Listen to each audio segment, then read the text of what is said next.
All right, it's Tuesday night, 6:30 Central Time, our normal time where we do our college preview for the next week going into week 8. And we're going to start. We got some great games coming up this weekend and coming out of a great weekend this past weekend. We're going to start it out, though, with a little bit of hot seat coaching talk. Obviously, the James Franklin scenario this past weekend has stirred that conversation up. And then let me also say this. You can say what you want about our picks, but one thing we've been pretty spot on is the hot seat coaches. We nailed Gundy, Pittman, Pry, Dilfer. We said all those guys would not only on the hot seat, we said that those guys would be gone shortly, and they all were.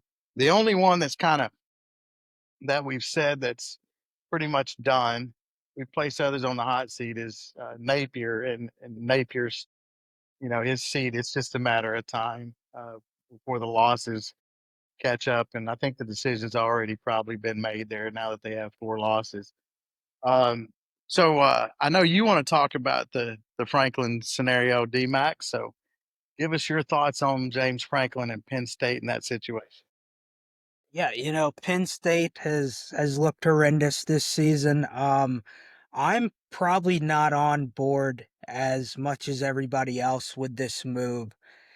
Franklin has been really successful. I know they're down this year. But they're going to be paying a lot of money to him to not coach. And the question raises, who do you go and get? I know their athletic director hired Matt Rule when he was at Temple. I don't know if Matt Rule's an upgrade from James Franklin. You talk Kurt Signetti, okay, he's had a little success the last 16, 18 months. I guess right now maybe he's an upgrade. I don't know if, outside of catching a little fire the last year and a half, he's that much better of a coach. So I mean, I guess, with how bad they started, maybe a change was needed to be made, but you're going to be paying a guy a lot of money not to coach. You're going to be paying a guy a lot of money to come in, and you're probably going to be repeating this process in 3 years if you're Penn State. I just don't think there's enough high caliber candidates that they're going to go after. Especially if Matt Rule's their top guy, because Penn State's going to expect to be in the playoff every year. And, he's doing okay at Nebraska. I wouldn't say they're great over there, even with Dylan Raiola as their quarterback. So, I don't know where they go with this move. You know, hopefully they get something up their sleeve and they're gonna pull in a quality coach. But with the rumors swirling now, I don't know if they necessarily upgrade their head coaching position with some of the names being thrown around. Sweets, what do you think of I'll say the this Penn about State move? Signetti. He's been, on fire since he was in Indiana, but he did a hell of a job at James Madison too, which landed him the Indiana job. So it's not like this guy came out of nowhere. He was doing a hell of a job there, which got him the bump to Indiana. Now that, his year and a half at Indiana is got him in line to move up again if he chooses to. His buyout is I want to say they said around 10 million if I remember that correctly. So that's not crazy when we're talking in the world of buyouts. And you look at Franklin, who was just bought out for over 50 million. You look at Jimbo, who was bought out for what 70 plus million or whatever. Um, you know, um, who was the guy at Auburn that just got out before they bought Freeze in. They bought him out for 22 million or whatever. So 10 million really isn't that much when you're talking about a buyout. I think Signetti would be a good hire. I also think Rule would be, maybe not an upgrade from a coaching standpoint, but he's a Penn State guy. So he played there. He knows he knows how things go there. So I don't know. Once your time is done, though, I hats off to the administration, I guess, for saying, look, it's not going to work. So they just cut bait instead of continuing to string it along. What are your thoughts on it, Kevin? So over the last few years, Franklin's averaged 11 and a half wins a season and was in the championship semifinals last year, field goal away from playing in the finals. That being said, offensively to me has been their downfall. they've been pretty good defensively, and they made a change with DCs. And well, Tom Allen went to Clemson, and then they brought Ohio State's defensive coordinator in. So, but to me, their challenge has been offense. You know, 3 weeks ago they played Oregon to overtime, and if they would have won that game, people would have been talking like they were playing, you know, in the playoffs. But somehow something fell apart. The something internally is there that we don't know, in my opinion, whether that be with the administration or something. They went on the road. UCLA's played well the last 2 weeks since they made a coaching change. That happened, but then you would have really thought that they would have came back home and played really well and beat Northwestern. But only scored 21 points in that game. And again, that Penn State game, that Oregon game, that it was 17-17 at the end of regulation. So to me, it looks like, you know, their concerns about Freeze developing their offense has just caught up with him. And they obviously, someone in the administration and some of their boosters don't feel like he can get him over the hump. I do think it's a dangerous move because to me, if you're going to make this move, you better have the next guy lined up. And they may. I don't know that Matt Rule is an upgrade, even though I think he's a solid coach. Signetti may be, but he's caught fire. The one name that hasn't been mentioned a lot, but I could totally support if Penn State made this move. It would cost them some money. Would be Marcus Freeman at Notre Dame because I think he's an excellent coach, and I think you hire that guy. I think he's going to win championships. But you know, I guess we see how this thing plays out.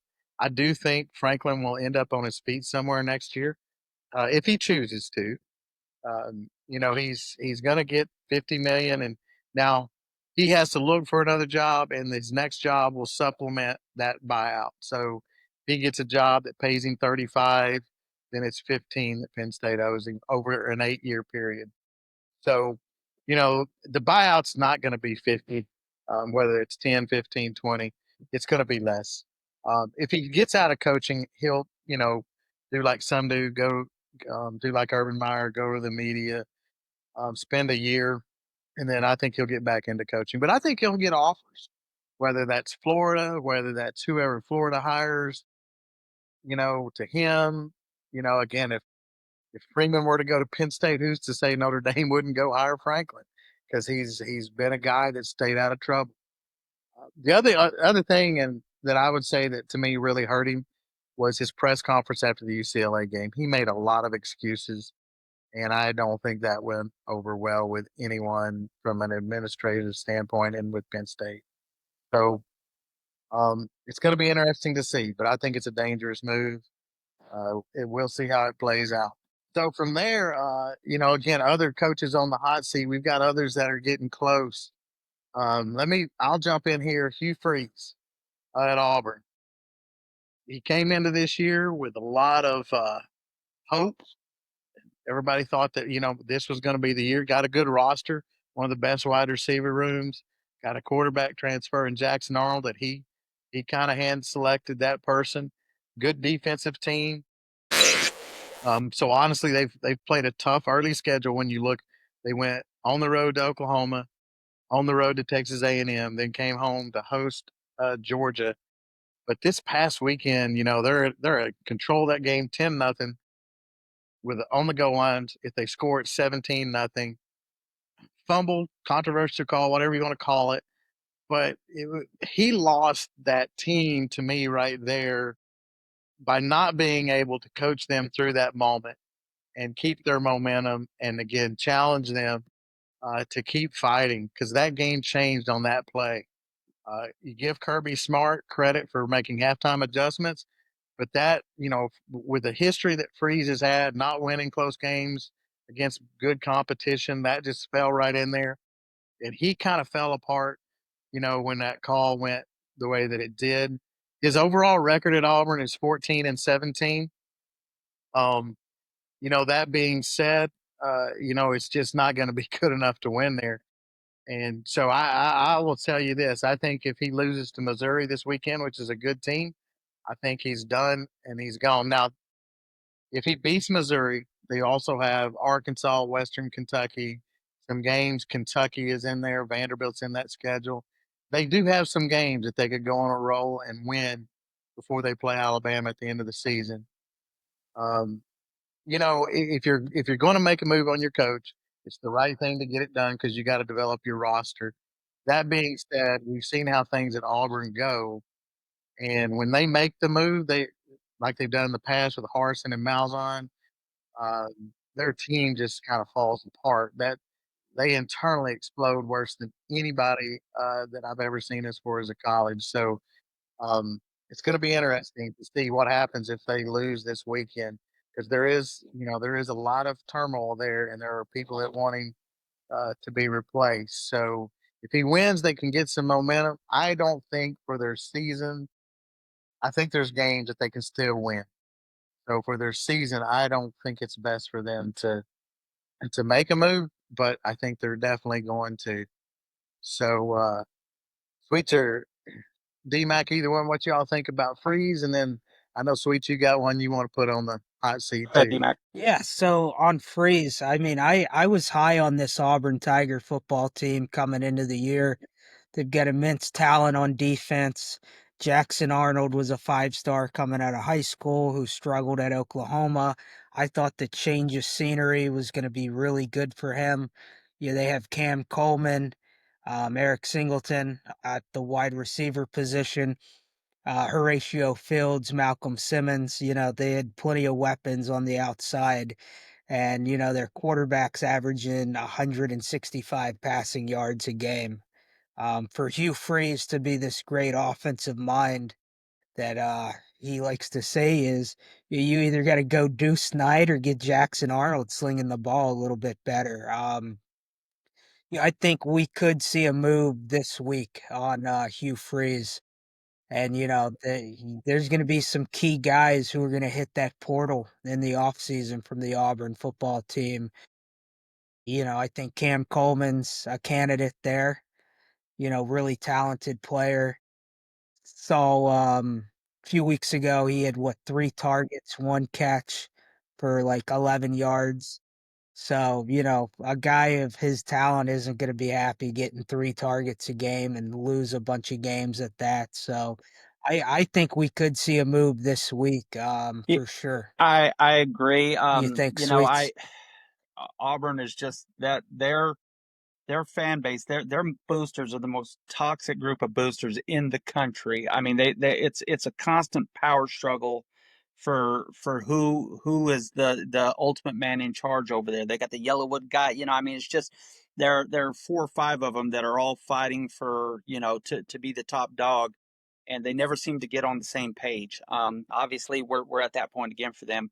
But listen, Freeze over the summer, they had talked about him, being on the golf course all the time. He wasn't out there on the road recruiting like Kirby and a lot of the more successful coaches were. So you heard rumbles over the summer about Auburn being, the fan base being upset, and here's where we're at now. So yeah, I don't think it's a matter of if but when for Freeze. My guy again is Luke Fickle. They lost 37-0 to Iowa, which that should be fired for cause there if Iowa scores 37 points against you. And defense was his forte, and he just for whatever reason Wisconsin just hasn't been able to string it together while he's been there. I look for him to be now. His buyout is 28 million.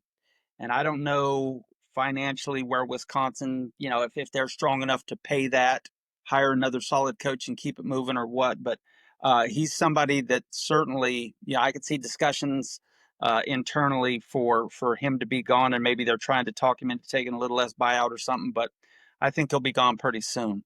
Uh, what are your thoughts on Fickle, DMAC? Yeah, same with you. I know I put him on the hot seat a few weeks ago, and I had the same concern with the money factor in Wisconsin. But I even if money was a factor after that Iowa win, yeah, that's what the most points they've scored in what feels like 3 or 4 seasons, including some of the scrub games they play. So, terrible showing for Wisconsin. But they can probably get a budget-friendly coach with the next hire and produce better results. So, yeah, they may see that, okay, we're paying 28, but we're not going to have to pay a guy 7 or 8 million a year to come in. We can get away with that 5.5. So, over a 5-year contract, that gets them what, 40% of this original buyout back. So, yeah, I think they could make a move soon as well. What do you think, Kevin? Yeah, I think Fickle's done. I think you can put him on the same group there with Nate here and some others that we put that he's there. The 28 million is that. Again, we just like with Penn State, we talked about the coach. If he gets another job, that money can be deducted from the buyout. Another thing, and this kind of answers one of the questions in the chat, and you guys may have something to add in here to this. But the Big Ten right now is negotiating a private equity uh, contract with some groups. One, a group out of California, it's worth over $2 billion, and that money would be divided up amongst the Big Ten teams. And you're going to see more teams and more conferences go to private equity and on the open market and negotiate things. So that $2 billion contract, if they get that landed, and it looks like they are, it's reportedly worth 2.4 billion. That's going to pay a lot of buyouts. College football, we we think that it's big money, but it's only getting started from that standpoint. So that's that. But again, you guys, what y'all's thoughts on that $120 million question there from a revenue standpoint and the buyout from Penn State and Wisconsin and the Big Ten? What y'all's thoughts there? Yeah, I think that's an awesome question from Dino, but yeah, I mean, Penn State's already made the move on Franklin, so I think they've got the funds to pay a coach and do what they need to do. So props to Penn State, even though I criticized it a little bit. Yeah, they know what they want to do. So yeah, there's not all that back and forth. Are we gonna fire him? Are we gonna keep him? Give him a chance to potentially work his way back in. We've seen that happen too many times with teams, and then they end up firing the coach, a Yeah, I couple games agree. into the following And like I season. said So, earlier, what do you think, Sweets? Penn State was, once they realized he wasn't their guy, they said, okay, let's just sever ties now. And the 50, 56, 58 million, whatever it is, they've got that. They knew what they were dealing with financially before they made this decision. Obviously, money has a lot to do with it, but when you're willing to cough up 56 million for somebody not to coach for you, then it's that tells you got plenty of money. Yep. And we got one more question we're going to answer from Corey. You're stuck in an elevator for 8 hours talking sports with Hoko or Max. Who are you choosing? I'm going to take this one first. I'm going Hoko all day. We co-manage the fantasy football team together, so we can have a lively debate on who we should start. Is suicide I an I know option who Sweets or is no? picking already, so I'll let you go. I no. I enjoy both of them, but I would pick Hoko because Max would just say way too much stuff that meant nothing to nobody. So after about 3 minutes of that, I'd be looking for a way to climb through the roof or somehow get out of that elevator. So Hoko would be my choice. Who you got, Kev? First of all, I would much rather the whole group be at a bar like Cheers, and I think we would have a good time with it. To your point, because you bring up useless information, and that brings me Cliff Clavin to my mind there. So here's how I'm going to break this one down. So Max spends a lot of time on Google and stuff, and inside an elevator, I don't know that you can get. I think you're not going to have phone service. So that could be a pretty boring situation if he's not able to get some useless information out of it. And to me, if I'm going to have to spend 8 hours in an elevator, I'd like to be in there with someone that might entertain me. And there's no doubt that Hoko has a lot of passion for things in life, and he might say something that's just outlandish, but he's going to keep me entertained for 8 hours. So I'm going to go with Hoko based Yeah, on no, and that versus the fact that Max might not be able to get his information in yeah, there. Dino brings up a good point. Do I I have to be sober in the one would be elevator? choked out I within don't know five if minutes. anybody I could won't say for which, but eight one hours probably with would be. either of those two. Corey had another comment that thought was astute, talking about calling Hartline. Listen, Hartline is an up and comer in the coaching industry now. Whether he can run his own program remains to be seen. I don't know if your first head coaching job is Penn State, that would be a pretty gutsy move by them to hire a guy who's literally never been a head coach before. But he's an intriguing name for sure. What do you think about that, DMAC? Yeah, I mean, he's been a part of some really good Ohio State staffs. If you go a guy with no coaching experience, who's familiar with that league, the Big Ten, Certainly. I he'd mean, you probably look be at, your it's best kind of similar to candidate. the Kirby Smart situation coming from He's Alabama worth back to Georgia. kicking the tires He'd on never had his anyway. own program before, and 10 years and two natties later, here we are. So, Hartline is definitely a name that should be brought up there. What are your thoughts, Kev? Look, it's an interesting name. You got a lot of talent in Pennsylvania Best. that Penn State can recruit from, and Ohio next to it, and those states. Hell, he's a great recruiter. So Hartline would definitely bring talent, and he's whether he's calling the plays offensively or not, he is the OC there at Ohio State now, and their offense is good. He's been around offensive football through Urban and Ryan Day, so I'm sure some of it's he understands some of it at this point.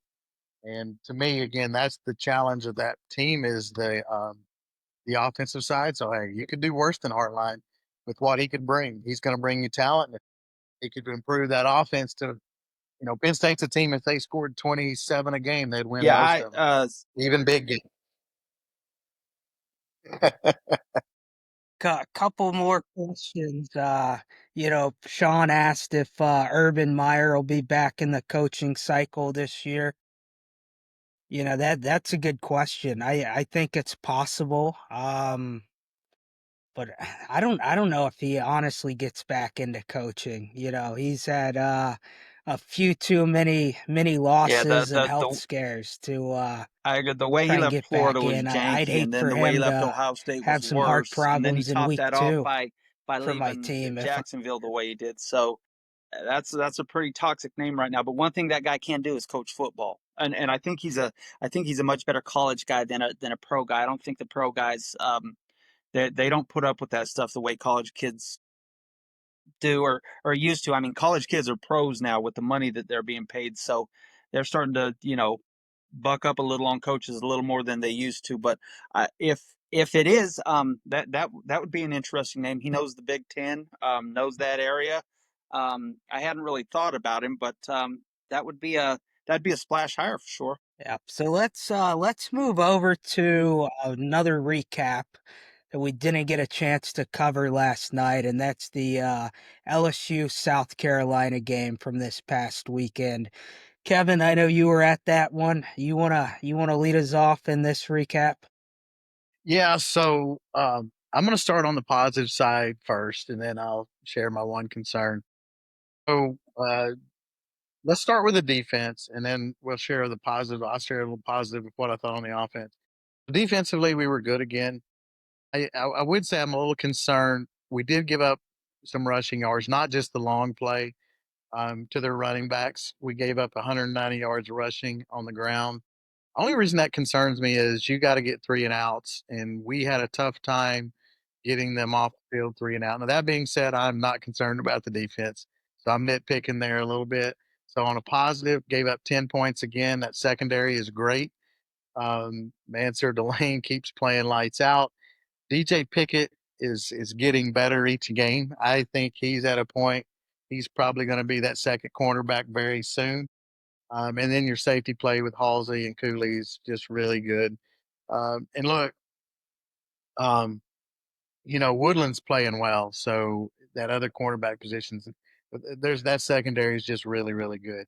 On the offensive side, here's one things that so the way the game was called, much better. The diversity we showed in the passing game and the running game, much, much better. We did run counters. We ran some power plays. And again, we ran the ball well the other night. 420 yards total offense.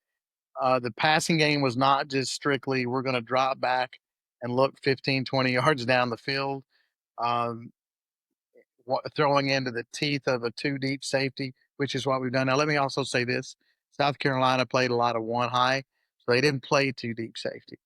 But that being said, with the way we use Trades Green, we used him on slants, on outs, threw a couple screen passes in the middle to Sharp, hit Kyle Parker on a slant that went for a touchdown.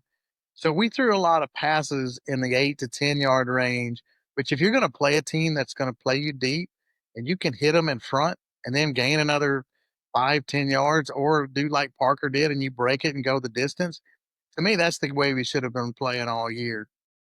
And I guess it's also to note that Kelly did have headphones and a card the other night. So I think the whole staff was more involved in the offense. And then I also like to see Durham getting the 15 carries on offense. He's our best back. He's got to be the guy. Now, look, on the goal line, he needs to be the guy there too. I think we don't need to play around on the goal line. Give it to your best running back. Let him find a hole and push inside. Um, so again, much better call game. Now here's my biggest concern. We've been through 20 plus games with Garrett Nussmeier. He's got 22 turnovers. Excuse me, 11 games as a starter, 22 turnovers, 17 interceptions. The throw on the goal line, a fifth year senior cannot make because it's a read play. It was an RPO. You read the safety and you react to that. Well, the safety's sitting right there. If he went to the line of scrimmage and looked at the defense, the safety's right there. He took the snap, threw the ball, safety's right there.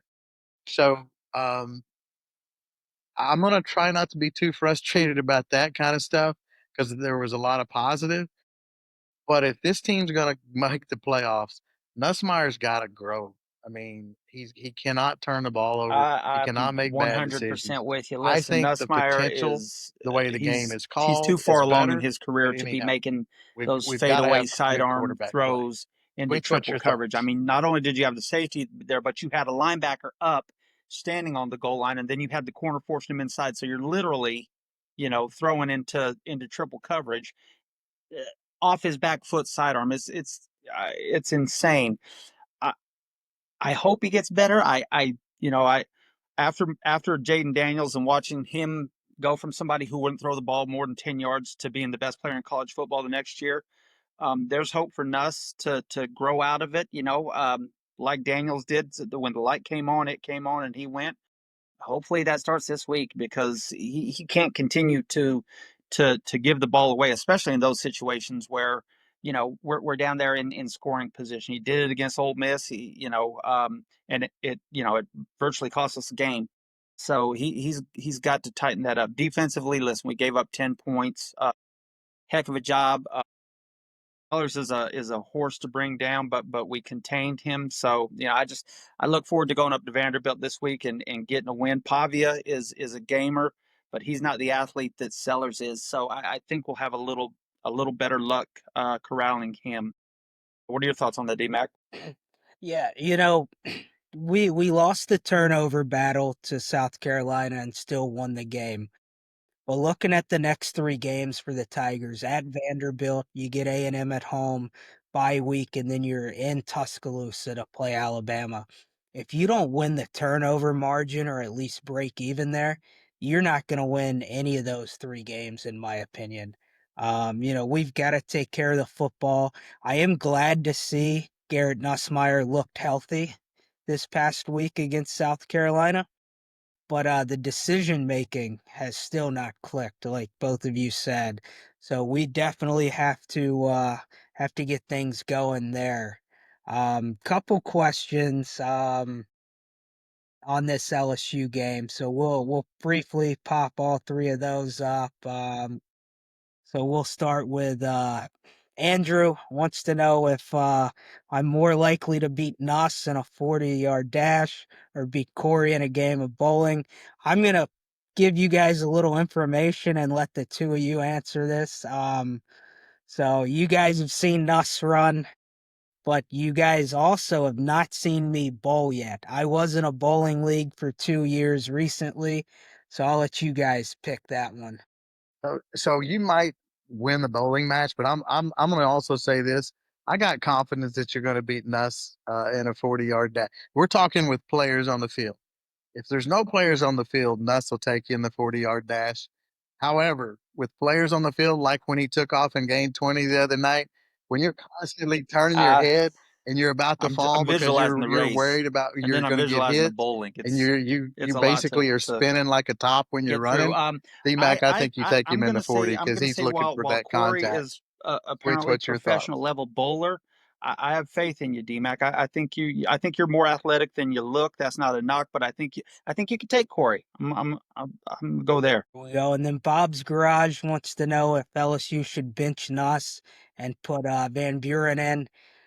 I don't think you completely bench him, but I think we've got to have some play calls for Van Buren. He's still got a couple games left he can play in without burning that red shirt if that's the route the Tigers are going. I think we need to see a little bit more of him until the decision making I think so as while well. healthy First of all, truly if Nuss costs us comes a in game. and does something I'm not boneheaded, sure like like a goal line pick if into I'm triple ready to coverage move in the on first from quarter, Nuss, but he needs I to grab think a we seat need to for a see few a little series bit at of Van least. Buren, in my Van opinion. Buren comes in and does a good job, then let the kid play. I don't care who is the quarterback for LSU. I just want to see some consistent good quarterback play with solid decision making and limiting turnovers. You're going to you throw enough footballs, you're gonna get the occasional pick, or you get hit enough, you're going to fumble it occasionally. But Nuss is he just doesn't protect the ball well enough, and that's imperative, as you said before, DMAC, going into these next three games. So yeah, I'm all for Van Buren getting a shot if things don't go well. What do you think, Kev? So here's my thoughts on it. I'm going to give a great quote from one of my favorite coaches when I was growing up. Now, it's a different time period. I'm going to share my age here. So, the greatest motivator in the world is your ass on the bench. He further elaborated, this is a Bobby Knight quote: ass meets bench, bench retains ass, sends message to the brain, brain tells ass to get off the bench, and you go forward from there. Make better decisions. You go back in and you play better. To what we're saying, look, if Ness throws an interception where he's making a play, I can live with that. But if you throw an interception like you did on the goal line or like you did against True. Florida, he absolutely needs to come out because at some point, look, just coaching him has not worked. So you need to send him a message. His brain needs a message. So I think that bench can be the great motivator, like Bobby Knight said back in the day. So lastly, Sean wants to know if a couple upstate New York guys were coming to Baton Rouge for the Arkansas game. What are some must do's while they're in town? Yeah, I think Tiger Walk is one while they're in for the game. Of course, tailgating. Depending on what night they get in, the bar scene can be kicking pretty good. In Baton Rouge on a game day weekend. What are some of your must-dos, Kevin? Man, this is a tough question because there's so many great things. So if you get there 10 in the morning, 9 in the morning, let's say 10, I would walk around the stadium, the tailgating around there, and even over, you might leak over even towards the baseball field from the stadium or the parade grounds. Parade grounds is more students. If you're around the stadium towards the baseball field, you're going to have more adult tailgates. The only reason I reference those is because great food. And, if you hang out, people are going to offer you food and drinks. So walking that tailgating scene, I think is great. If you want to go find a good place to eat and just enjoy Southern Baton Rouge food, if you want to walk around the tailgates and then go eat the Chimes, but if you're going to go to the Chimes, you better get there around 11, or at least have someone do that, or you could have an hour wait. Um, Tiger Walk 2 hours before the game is awesome. And then right across from Chimes, you got Bengals and Bandits if you want to grab some apparel for the game. You've got that right there. Or if you go straight down, you can walk down to Barnes and Noble. It's about 3/10 of a mile from the Chime. You got another great selection of apparel for the game. And then you can walk across the parade grounds if you go either place there. So again, you can see kind of the student tailgating. So I'd probably walk first thing in the morning, to the adult tailgating. I go to Chimes to eat.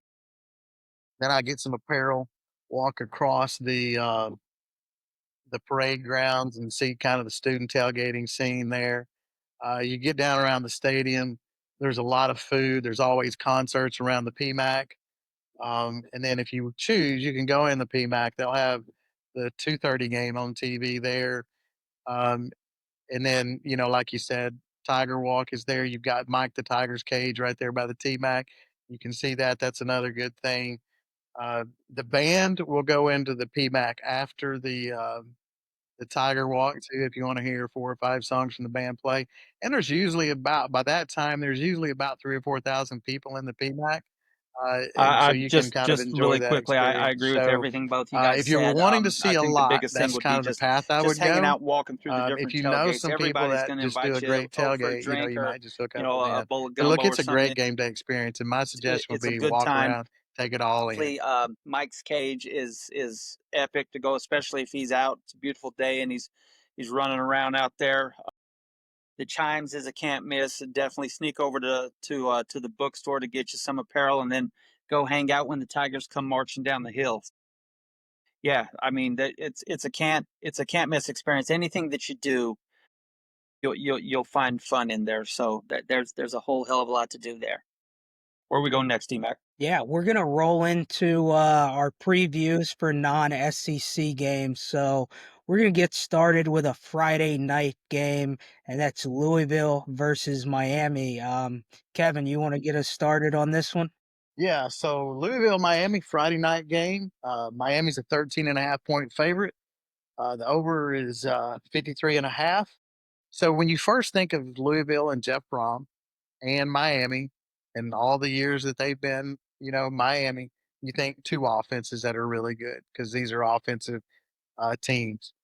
In reality, though, these two teams have really good defenses. So I'm going to start with Louisville. Number one against pass efficiency, number six total efficiency defense. So to me, that's going to make this game a very interesting right there when Louisville is going to put a team on the field that's going to match up defensively. Carson Beck on the Miami side's got 11 TDs, throwing 12 total, only 3 interceptions, making good decisions, and Miami's done a good job running the ball. Again, you think of defenses. You speak of defenses. Miami's defense is 16th this year. And again, Louisville's offense is led by Miller Moss, the former USC quarterback, and Chris Bell, who has the last 2 games has had over 200 yards receiving.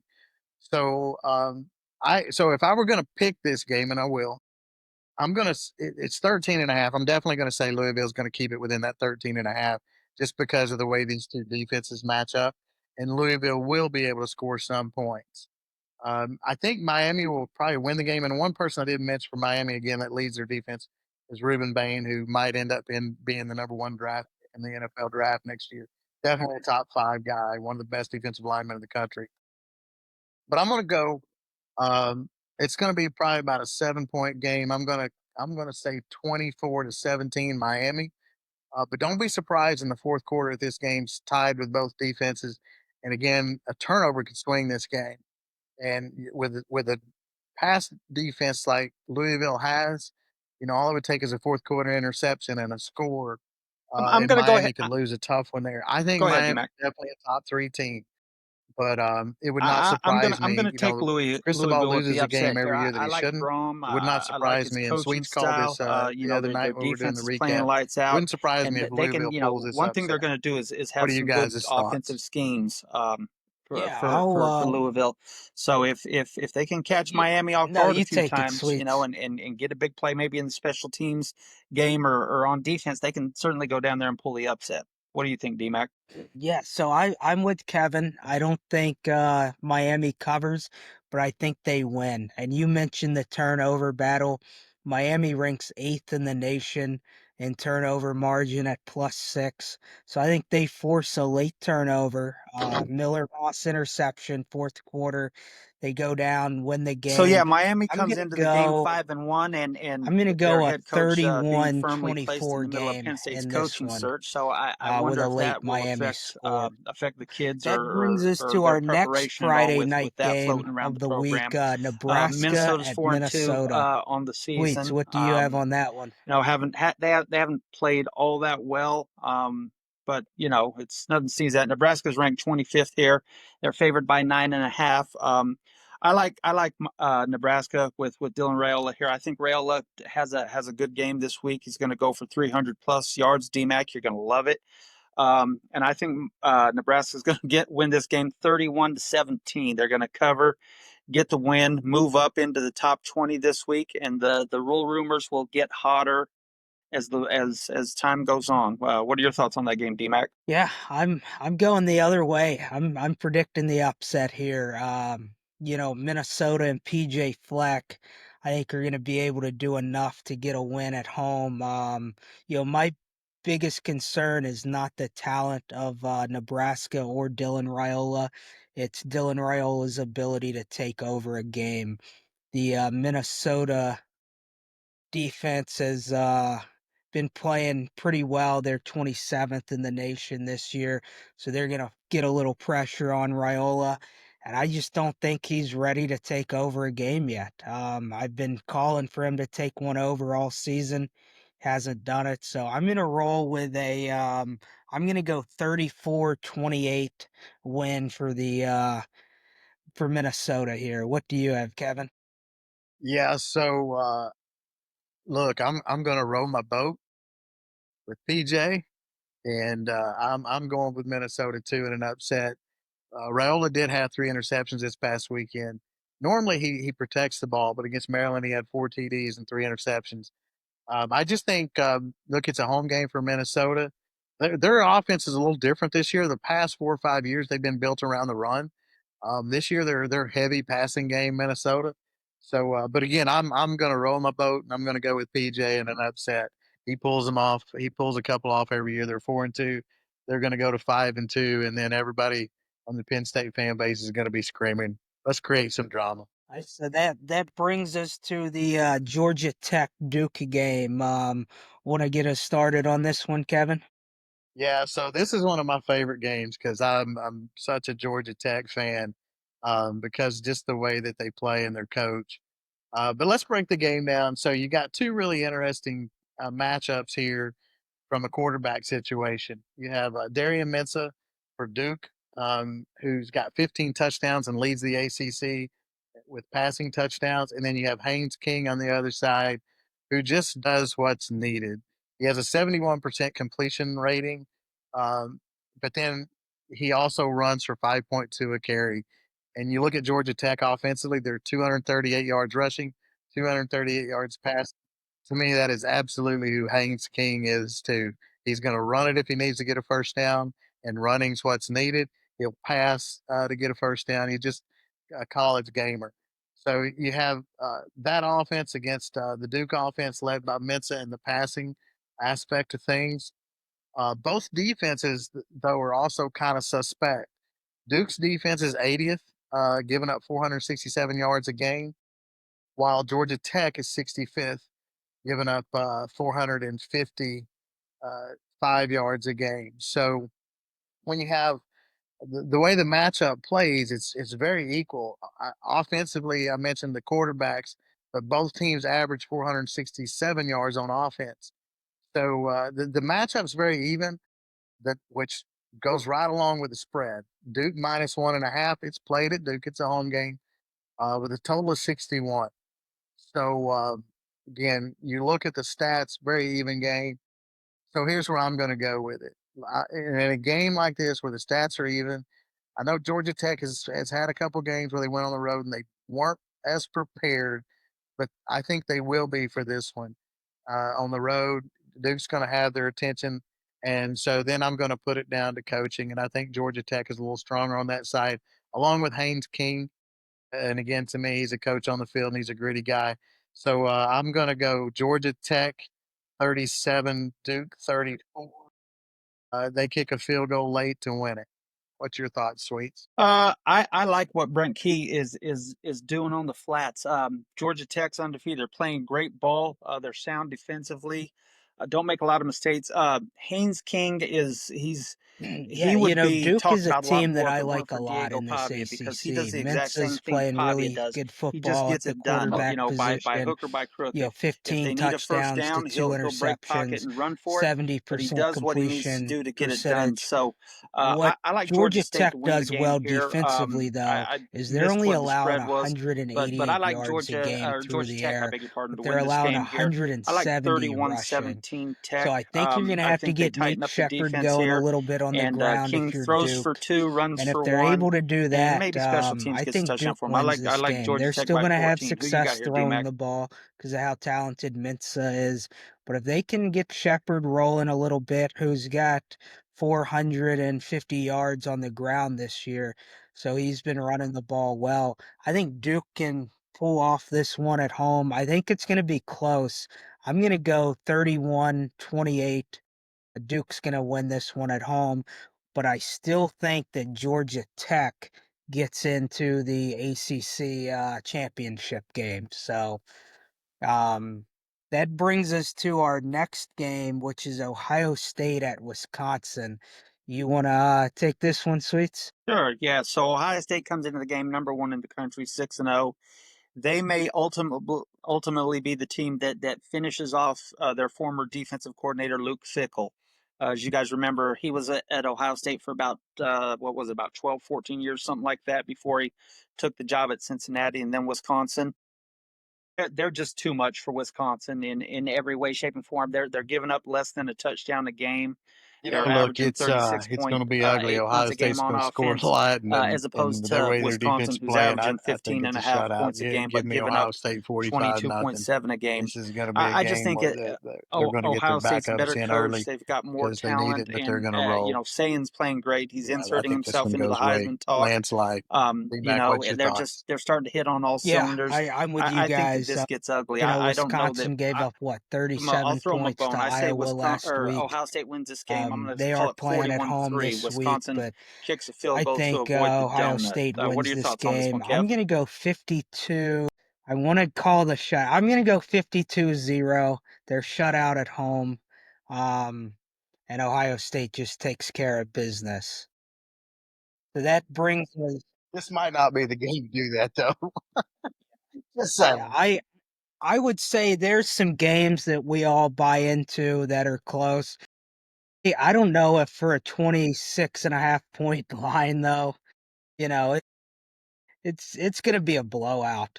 Now, It You know, is. I I think want that to say something really quick if before you go you on, D-Mac. decide to bet with this When the three pick, of us normally, if you're you gonna haven't be watched the show safe much, on when the this three of one. us pick a game, There's not I don't think I and felt do it confident saying that definitively in like we any of just the other. did, that's usually that's when you call the bookie So and go that opposite of brings us whatever we to pick. So I'm just throwing that SMU out there at for you. Clemson. Just I'll get us heads up. started in this one. Clemson started off bad, but they're 3-3 now. SMU's 4-2, 2-0 in league play. Clemson's been able to get their offense clicking the last few weeks, though. They're averaging 408 yards a game, which puts them inside the top 50, and they're only giving up about 320 yards a game, which puts them in the top 40. You The death flip over knell. to That is SMU, the death knell. pretty similar from a yardage standpoint on offense, 404 yards a game, 61st in the nation. But here's where they struggle is their defense, giving up 425 yards a game. That's good for 119th. Passing, they are being completely shredded for 315 yards, which puts them at 135th. That'd be pretty darn close to bottom of the FBS. If I guess maybe there's a few more than 135 teams, but Clemson is also losing the turnover battle -4 in that category. And what's kept SMU at 4-2 is that they're +5 in the turnover margin. I'm rolling with Clemson in this one though. They are a 9.5 point favorite. They opened at 8.5, so the money is moving towards Clemson at home. they've got a lot to play for. They've got to keep rolling in the right direction to hopefully sneak into that ACC championship game. They've got to do everything they can. So I think Cade Klubnik gets things rolling a little bit. I think Randall runs the ball well. I'm going to go 34. Actually, I'm going to go 38-24 in this one. 14-point win for the Clemson Tigers at home. Who do you have in this one, Sweets? Yeah, I'm going to take Clemson in a game that'll be fun to watch. I like Clemson here. But Clemson's Clemson's starting to starting to play click well. They got a lot of offensively. talent. I don't think we're Give me looking at Clemson a Penn State situation here 34 where to they circle the 24 wagons to over get rid of SMU. Dabo because Kevin he's Jennings will down a make little some bit. plays. I also think he'll turn the ball over Clemson's a playing couple better, times. and they're one of those Clemson teams in the rolls. ACC that we talked about yesterday We'll be that happy after while this they're one. having a down year, they could sneak up and bite somebody that they're not That expected brings to. us to our next Clemson game, wins this game. a I group like of Clemson 5 scoring, game, giving up UNLV 40 or traveling to 41-24 Boise Clemson. Who State. do you got, Kev? This may be my favorite non-SEC game of the week. I've been a big I've been a big fan of UNLV going into the season. And they are an 11.5-point dog traveling to Boise State. Boise's only 2 losses are to Notre Dame and to South Florida. So the ESPN matchup predictor gives Boise a 71.1% chance to win this game. But they are not factoring in the Dan Mullen effect. UNLV just keeps finding a way to win. It hasn't always looked pretty this year. They got in a shootout with Air Force where they won 51-48 last week. Opened the season against Idaho State, and they were down early in that one and came back. So this is going to be a really good game. Boise State's offense is averaging about 470 yards a game, which puts them in the top 25. And their defense, playing 2 big games also, is only giving up about 330 yards a game. If you move over to UNLV, about 445 yards a game. Their defense, though, is getting gashed a little bit at 445 yards, which puts them at 125th. But one thing that UNLV has been really good at is they rank second in FBS with +9 in the turnover margin. So they're going to need that to get this win this week. I'm rolling with UNLV to pull off an upset on the road at Boise. I'm going to go the over-under for this game set at 63.5. So I'm going to roll with a 38-34 game. UNLV scores a touchdown late off a turnover they force. So give me the Rebels this week. Who do you have, Sweets? I'm going opposite here. I'm going to take Boise State at home. I'm not sure that they cover. I like 35-31 Boise State. Yeah, so I'm going to Boise's a tough go place to play give me Boise State for a non-power 5 37-31 school. It is a tough in place to a play up there good on the game to Smurf watch. turf. The one Their thing fans that's get into it. It's Vegas, going to be man, they cold have pulled some temperature. Game games time out temperature this is year. probably So I going to be guess in mid one sense 40s. there, you can't count them So it's a out. little bit chillier up there, and they're about But I think 3,000 this feet is the above one sea that level. So that little bit of their elevation defense has change given up a does have an lot. effect on So you, I just don't know especially if their late in games. offense on the Go ahead and road just can give me the overcome what Broncos their here defense by will probably 4, give up. and So it give me doesn't Boise end State. UNLV's But look, hopes D-Mac, I'm of glad breaking into the playoff, but you it said it certainly since does the put a beginning damper of the on them. What do you season. think, Kev? UNLV is a team to watch in that non-power group. So I commend you for standing by what you said before the season started. And look, if they pull this one out, they got a chance to run the table and be that team. Yeah, no, I agree. It's definitely a tough one for them on the road. So that brings us to Texas Tech at Arizona State. I'll get us started off in this one. This game opened Texas Tech 10.5-point favorite. It is down to 9.5 right now, playing at Arizona State. So Arizona State sitting at 4-2, Texas Tech 6-0. I think at number 7 in the Yes, sir. nation right now, Texas Tech's a little underrated. Um, they're firing on all cylinders, averaging 558 yards a game. best in the country, throwing for about 330, even though last week they got it all going on the ground. Their defense is also playing really well, 257 yards a game. That's ninth in the country, and they're only giving up 12.2 points per game, which puts them sixth in the country. Cameron Dickey, their running back, ran for over 245 yards last week with a couple touchdowns. Um, so I love everything about this Texas Tech team. I think they're gonna win this one big on the road. You know, Sam Levitt was banged up last week and didn't go. So it's gonna be interesting to see what happens this week for Arizona State. Give me the Red Raiders, who are averaging what is it, 47.5 points a game. Let's go 42-17. Red Raiders win big on the road. Who do you have, Kevin? Oh, this is one of the games that I've got like star. I think this is going to be a great, fun game to watch. And to me, this is the game that Tech has to win if they're going to say, "Look, we're a playoff team." Regardless, now they could lose this game and they could play whoever in the Big 12 championship and they could still get in. But to me, if they want to go into the Big 12 championship game with "we're in regardless" type scenario, this is a game that they got to win on the road. Sam Levitt is practicing this week. He didn't play last weekend. He's had a lot of, last year he led them to the Big 12 championship. And so I really like him. I think this is going to be a close game at Arizona State. I think Levitt's going to play. I think, much like Haynes King, he's a gamer. He's a little better passer, not as much as a runner. He can run the ball though. So I think Tech is going to win because I think they're the superior team. But I think it's going to be 31-27. And I think Arizona State gives them every bit they want. What's your thoughts, Sweets? I'll start off. I'll take Tech Yeah, that brings 45-35 us here. to I, Penn I think there's a State lot at of scoring in Iowa. this game. You want to lead us off there, Both teams' Sweets? offenses are strong. Texas Tech, I'm with you, D-Mac. I think they are probably the most underrated team in the country. They've got good wins, and every week they've handled their business decisively. So I think that it'll be a close game in the first half, but Texas Tech just, they pull away. They win it by, like 10, maybe 17, something like that. But I got Texas Tech going to the desert and win it. Where are we going next? Sure. So Penn State's coming in 3-3, 0-3 in the Big Ten after three straight losses. With interim coach Terry Smith. Terry Smith is a Pennsylvania guy born in Aliquippa. He went to Penn State, was a all Big East receiver, I believe, his senior year there.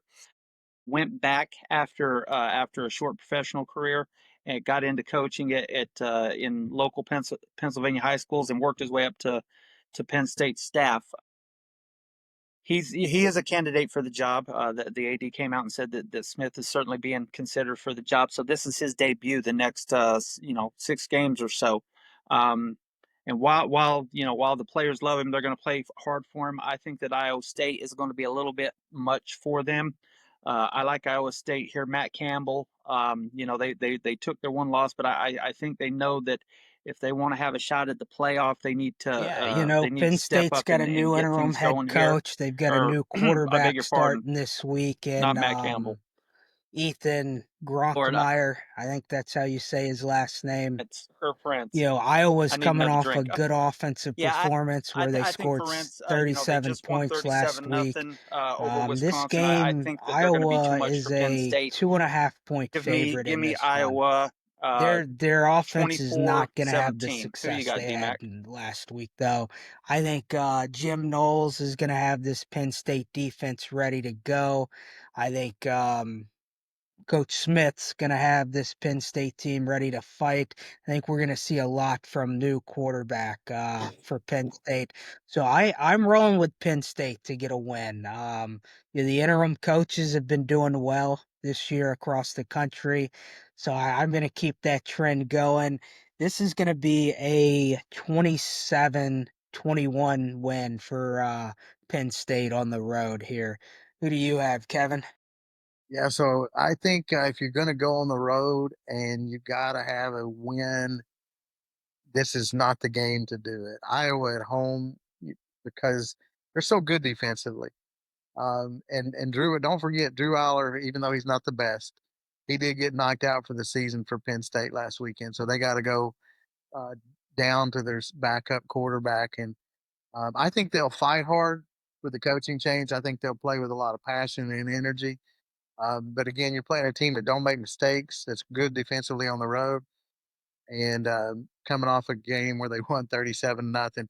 That going back to that Wisconsin game, Ohio State, how's that 26-point spread? I have no idea.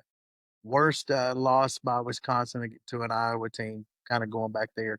But going, to that Penn State Iowa game, give me Iowa 24-13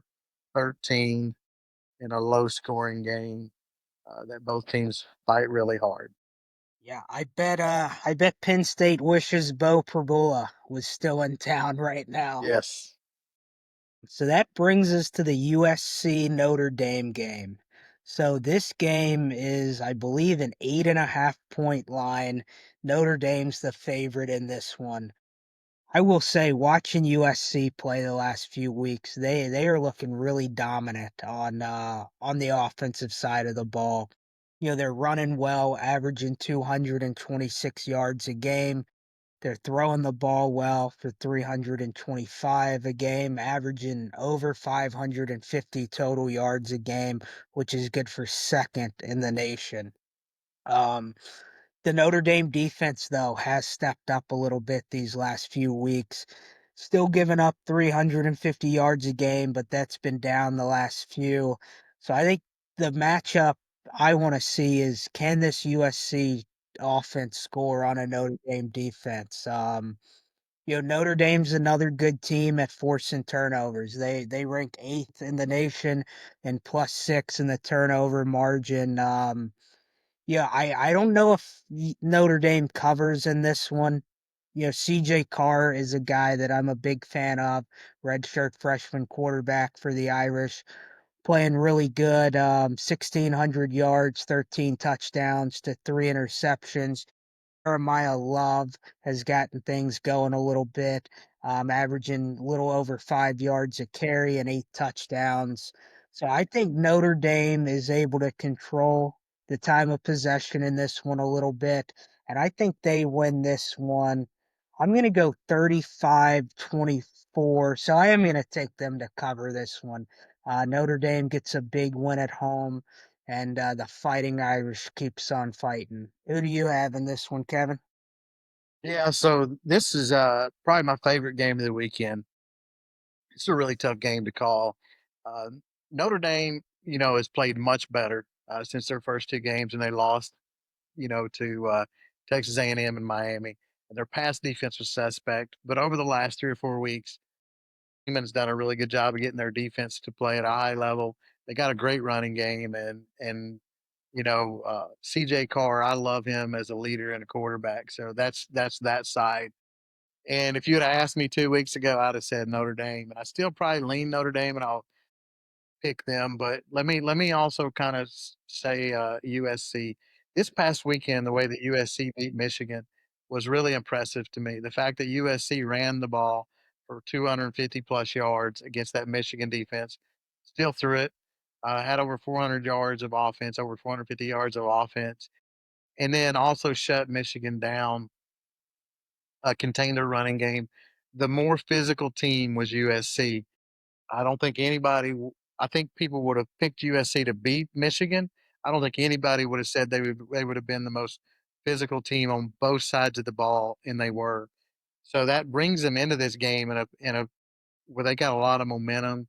They should have a lot of confidence that they can move the ball either way. I think this is going to be a really, really tough, hard fought game. I'm going to go with Notre Dame and CJ Carr because they're playing at home. And I think the game will end up 28-24, 31-24 Notre Dame. But everybody should want to watch this game because this is there. Look, don't be surprised if USC wins this one, that puts them deep in the hunt to be a fourth team out of the Big Ten in the playoffs. What's your thoughts? Yeah, this is kind of a playoff elimination game. I think the loser of this game's hopes significantly drop after this game. I like Notre Dame at home. They're 9-2 against USC. Their last 11 at home. So they usually handle their business against USC when they're at home. Their defense is starting to play a lot better. CJ Carr's been fantastic. He's really coming into his own. And Jeremiah Love is a great running back. The one thing I will say for USC though, they lost a couple of their running backs Yeah, early, so but this takes us redshirt to the freshman Mormon King, battle. what's his name, If you're King looking Miller for has a stepped up blonde and done college a great girl, job this is the game for USC, Utah and traveling to that BYU. that kid's a home run hitter. Get us He hits started the on hole this with one, Kevin. with some pop. So, I really we've like had him. some I good do think Notre matchups this Dame wins week, the and game again, some here, matchups and where there's a lot of similarities, and they this one keep would their also be one of those playoff hopes matchups. on life support here. Where do we go Again, next, D-Mac? Miami and Louisville similarities, Duke and Georgia Tech similarities. Well, BYU and Utah, same type scenario. So offensively, BYU averages 448 yards a game, Utah 459. Both quarterbacks are dual threat guys. You got Bear Beckmeyer, the freshman at BYU. Um, he's a dual threat guy, can run and pass. You got Devin Dampier, maybe the best dual threat guy at Utah. He's got over 350 yards rushing, over 1,100 yards passing, and 11 touchdowns. On the year. Going back to BYU, um, they have L.J. Martin, 652 yards rushing on the season, and the balance. And then they have Chase Roberts, who has over 400 yards receiving. So they've got a pretty good offense. Like we talked about, 448 yards a game. And then you flip it on the defensive side. Uh, BYU gives up 263 yards defensively. Utah 293. Passing wise, about the same. The difference at 30 yards. BYU only gives up 103 rushing. Utah 139. So there's the similarities there. Interesting thing, this game is being played at BYU, but yet Utah is a 3.5 point favorite. I like Utah and I like Dampier. I just think going on the road, this is a great rivalry game. I just think going on the road against BYU with the balance that they have, coming off a big win that they had at Arizona on the road that they had to get, I just think I think BYU will pull this game out by playing at home and by leaning on that run a little bit. I think they'll be a little stronger running the ball than Utah will be. So give me BYU in a hard fought game where there's defensive played in it. Give it to me 24-20 in a game that'll be fun to watch. Sweet, what's your thoughts on this one? So this one's close to home. I grew up in Salt Lake City, and this used to be the game, the holy war, Utah versus BYU. Had family play at both schools, so I know a lot about both schools. It should be a great game. There's always no love lost between these schools. It's not a long road trip. It's probably 45 minutes from Rice Eccles Stadium to Lavelle Edwards Field in Provo. And Utah fans will come down there and pack the house. It'll be a wild game. It's going to be a lot of fun. I like Utah Yeah, to so upset I BYU here. I I think am on the Utah's starting to play a little bandwagon better of now. those that Dampier's think healthy, BYU is a little and things are going overrated well for this him. year. I think Utah's defense wins this You know, game they're for him. I starting like a Utah freshman quarterback who I 27-24 am going to give some praise to in. Bear I don't know if Bachmeyer. you'd call it an You upset, but know, I like Utah what, to four keep their months playoff ago, hopes alive he by was going into not going to Provo and be the starting upsetting BYU. quarterback. What's your thoughts, D-Mac? You know, starter leaves, he's thrust into the starting position. You know, playing decent football, 65% completion percentage, 1,200 yards, 8 touchdowns to 3 interceptions. Uh, Even though I think they may be a little overrated, I'm gonna pick them in this one. Playing at home, I think is a huge plus for them. And the way that they control the time of possession, they're averaging the ball for near a little over 33 minutes a game, which is good for 10th in FBS. They're going to lean on the run game. Going to be a really good defensive game overall, but I'm going to roll with them 21-17 and get the win at home here. So this brings us into our SEC games for the week.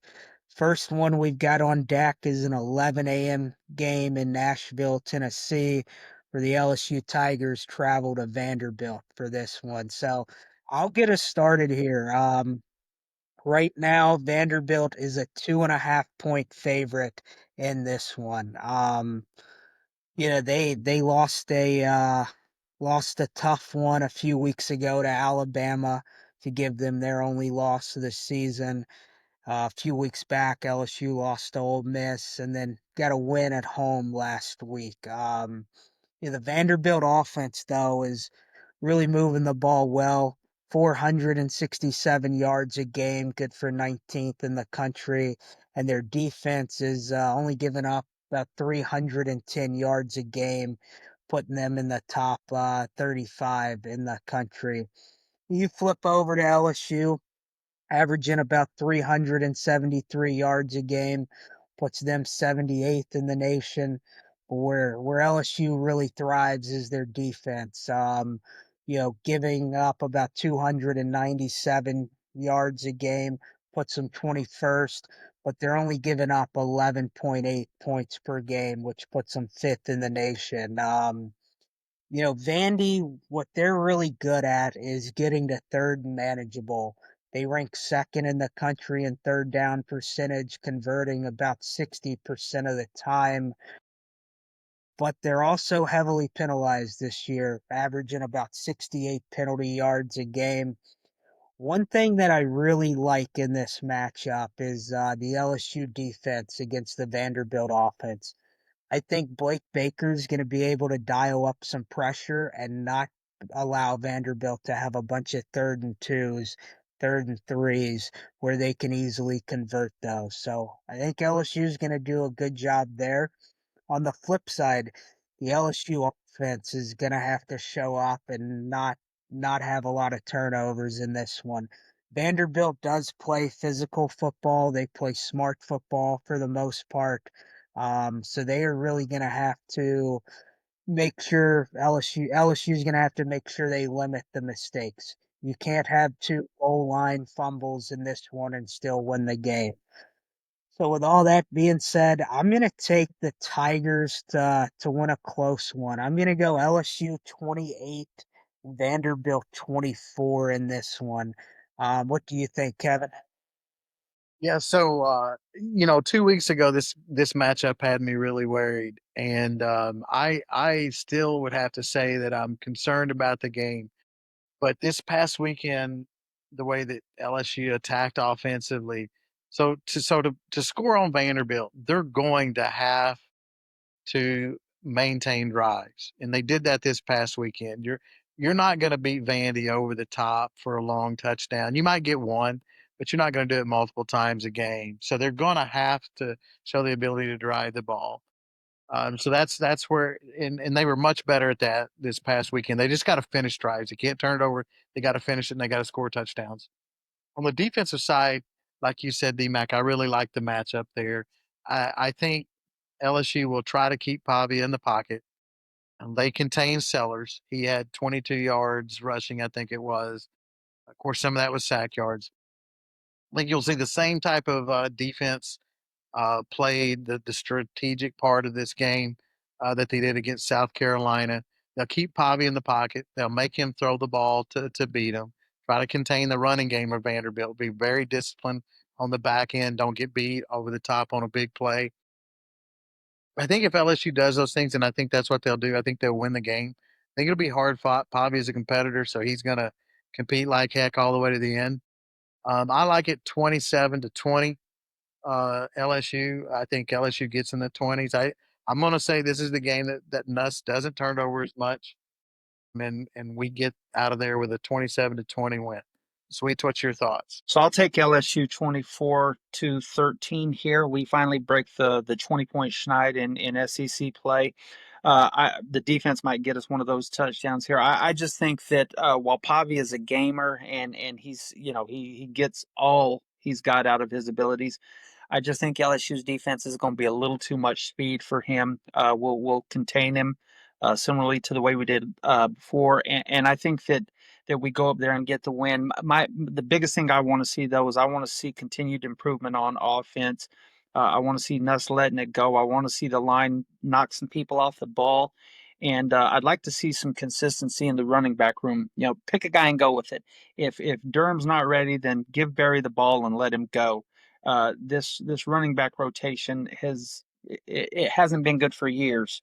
You know, I'm not sure if that's Frank's call or if that's Sloan's call or Kelly's call or whoever, but it's not working. It doesn't let a guy get into the flow. I really hope to see something different there this week, and I'd also like to see um, a little more or a That lot more Kyle that Parker. slant pass that Parker and Parker Trey took both the showed distance. themselves Did his speed to not be big surprise time you threats there? this last weekend. We all knew Trey was, but Parker really stepped up and we didn't miss a beat with Aaron Anderson not playing I and don't Parker remember stepping into that reading. He role. might have So been. I'm not saying he was. I I don't look forward remember to reading seeing more of track that guy. from I Parker remember this weekend as well. being a Where do we go possession there? receiver in that, but he showed track speed.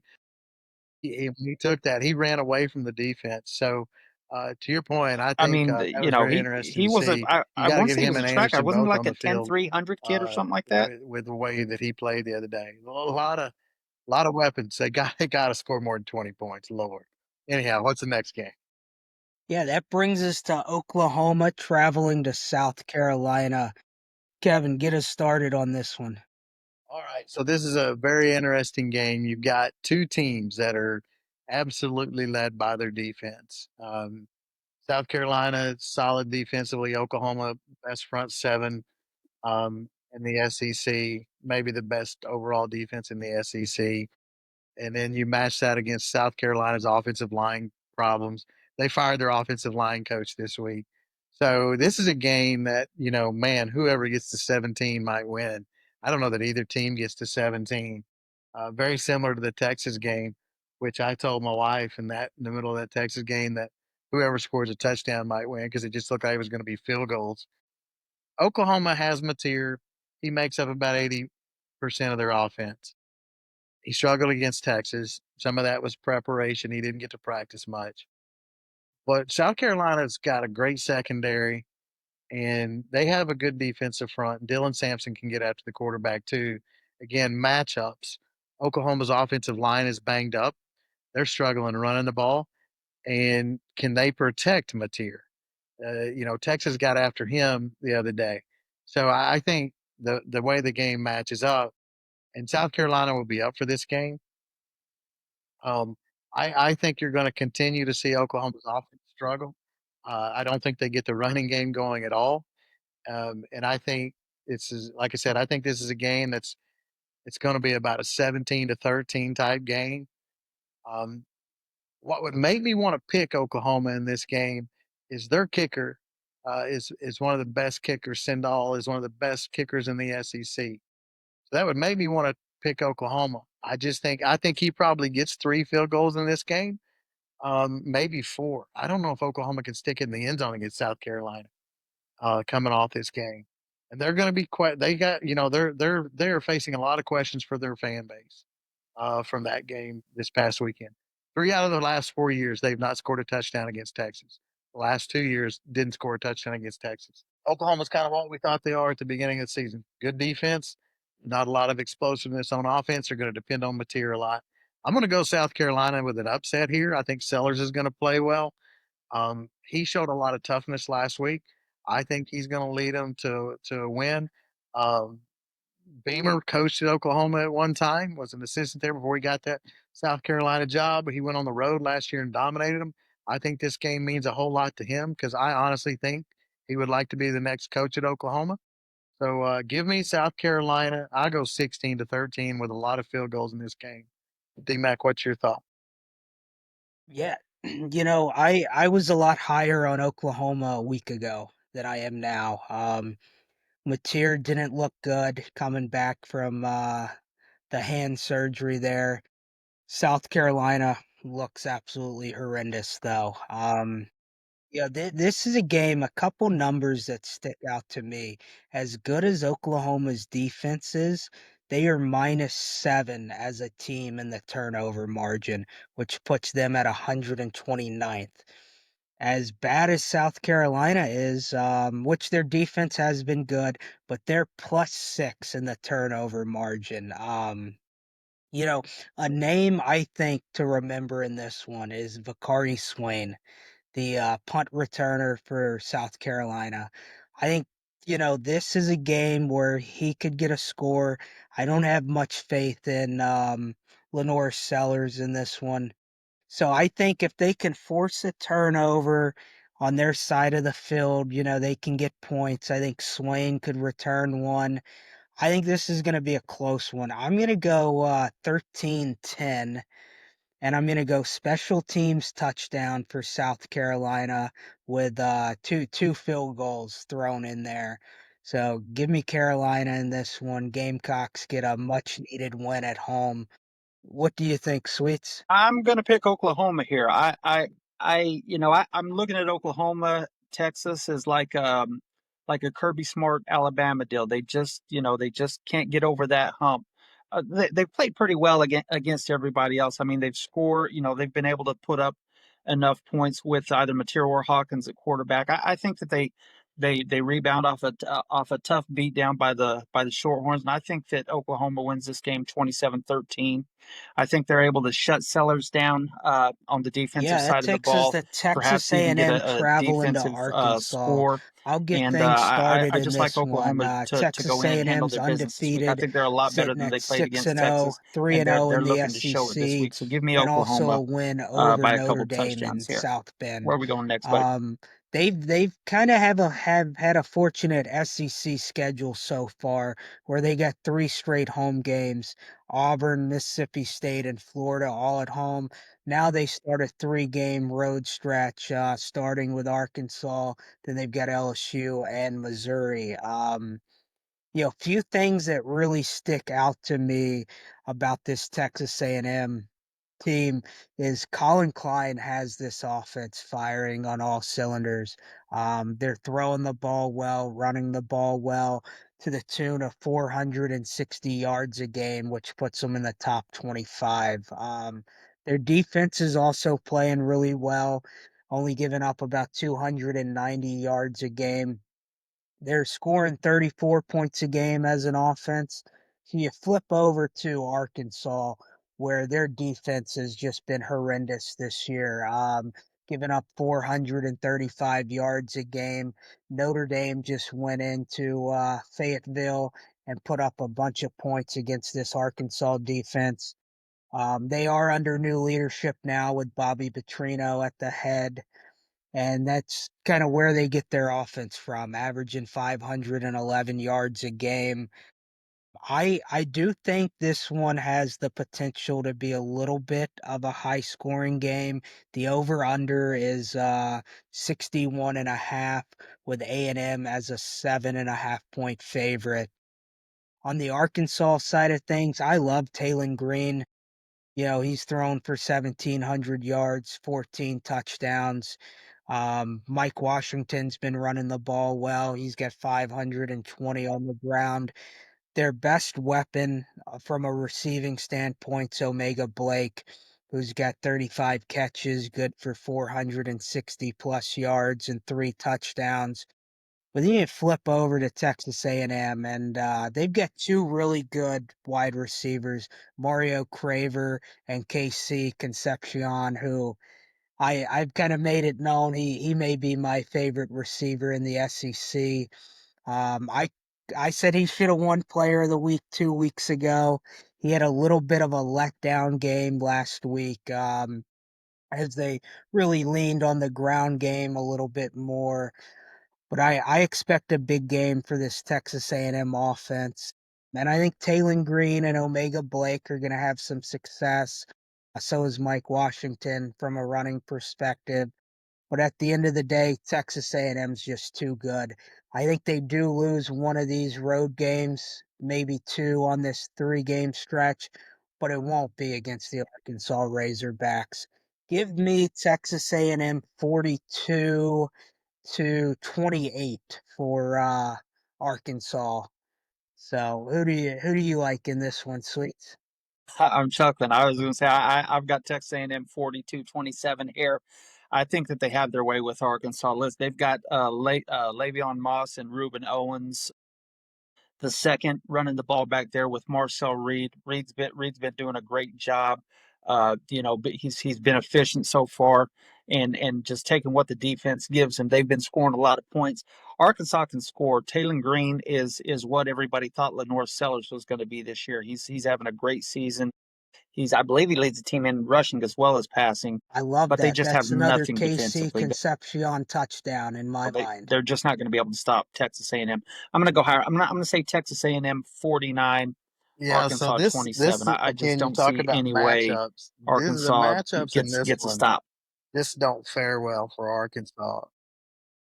Arkansas probably has the worst secondary in the SEC, Your 16th lips to God's ears. defensively in the conference. So the matchups on paper just do not fare well. And then you look at turnover margin. Arkansas is -5, Texas A&M's +1.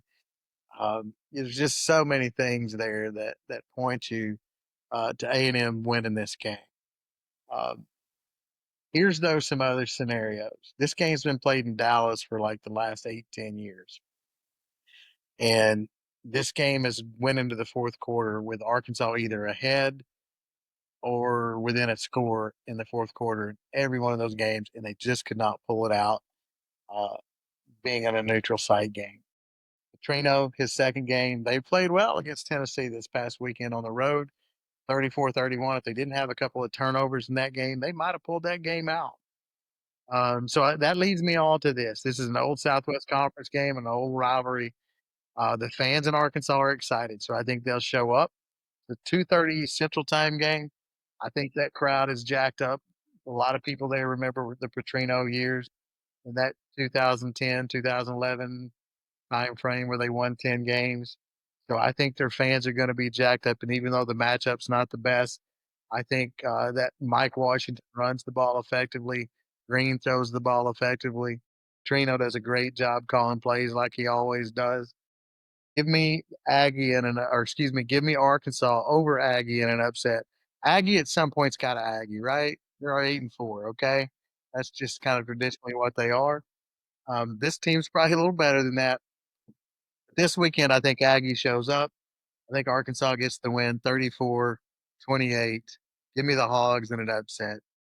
That's my one crazy pick.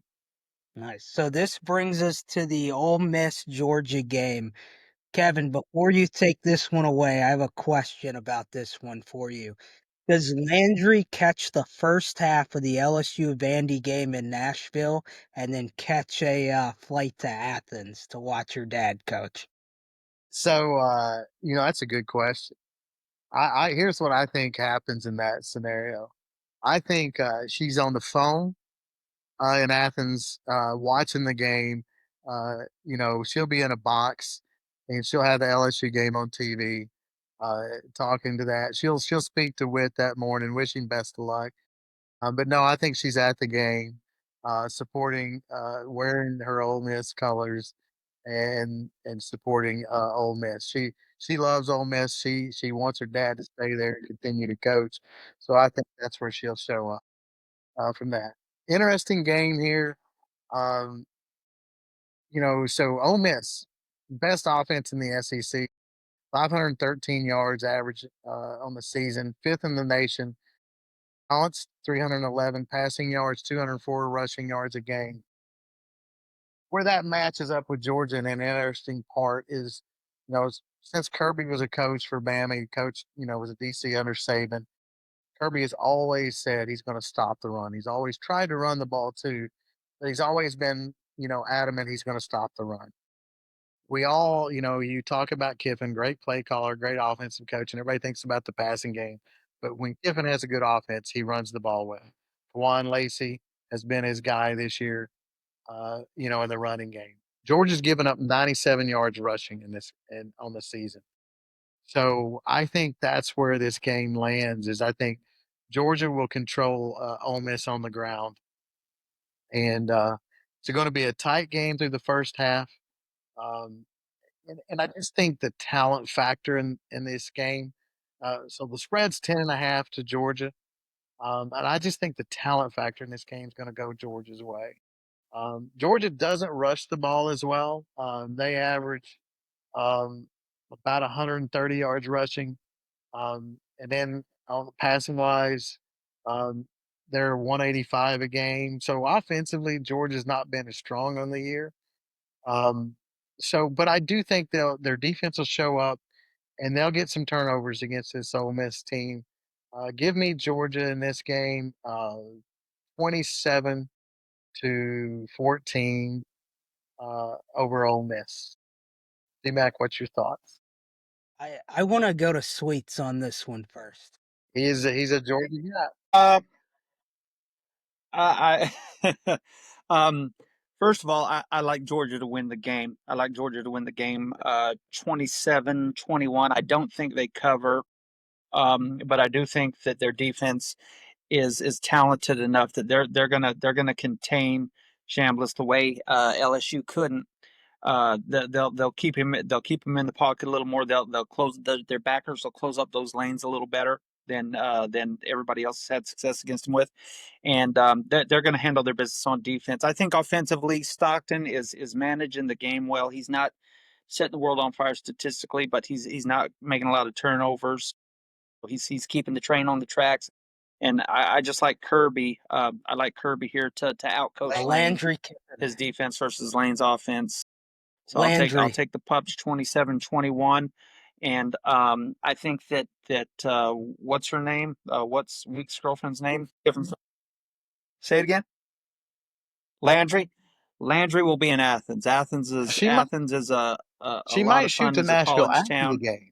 I think Or she'll is be in she in Athens Nashville the and night have the before LSU and game up on the flies TV in in that the morning? Ole Miss box. What are your thoughts on that, Dean? That's not gonna happen. Go ahead, Kev. That's that's It's not a gonna happen. possibility. Between Pyburn and the rest of that defense, they're not gonna let Witt go there. But He Nashville better not be Saturday in night, that's Nashville hanging out possible. with Weeks on Friday night before the game. So yeah, I think the big difference here with Sweets, you mentioned it. Chambliss kind of had his way with the LSU defense a few weeks ago. One thing LSU was not good at offensively was staying on the field. That is something Georgia's really good at. Their time of possessions at about 33 minutes a game this season. So they're not going to put their defense in a position to be on the field for, 30 minutes a game. I would say probably in that 24 to 26 range. So I like a lot about this Georgia team. I'm one that even though Ole Miss beat LSU, I think Ole Miss is overrated at number 5. Um, and you saw a kind of letdown game for them last week against Washington State. Lane Kiffin mentioned the crowd wasn't in it.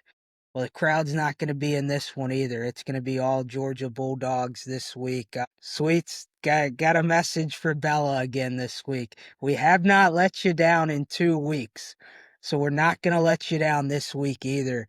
Give me the Georgia Bulldogs to win this one 31-20. 11-point win for the Bulldogs. So that brings